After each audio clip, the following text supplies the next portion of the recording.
Xurrem Sulton Sulaymonni ilk o'sha nima deydi, haramiga kirgan paytda Sulton Sulaymon oldi o'zi bir kecha qolish kerak bo'ladi, lekin 3 kecha qolib ketadi, ko'rgansiz kinoda.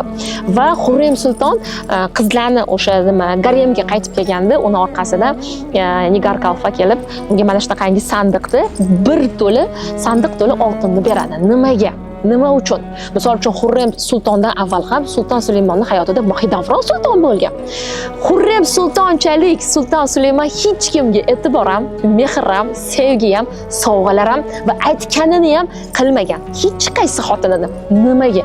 Chunki doim aytaman, erkak qaysi ayoldan energiya olsa, ayollik energiyasini olsa, o'shanga addacha qilib javob sifatida pul beradi, mehr beradi, e'tibor beradi, sevgi beradi, qadrlaydi va hech qachon voz kecha olmaydi.